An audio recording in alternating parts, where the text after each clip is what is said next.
బుజ్జితోట మాధవి గారు పంపించిన ఈ పొగాకు కాడలతోటి నా ఈల్డ్ ఎలా ఉందో చూపిస్తాను ఈరోజు మీకు.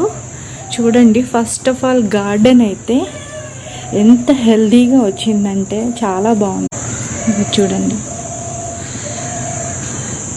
ఎంత చక్కని కాయలు దిగినాయి అంటే,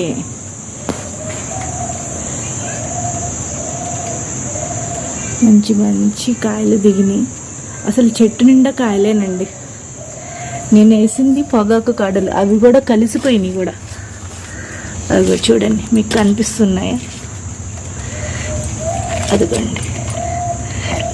అసలు బుజ్జితోటి మాధవి గారికి నేను చాలా థ్యాంక్స్ చెప్పాలండి. ప్రతి దానిలో వేసానండి, నేను ప్రతి దానిలో వేసాను. పసుపు పంటలో, అల్లం పంటలో, కరివేపాకులో, మునగ కాడలో, మల్లె చెట్టులో, నిమ్మ చెట్టులో,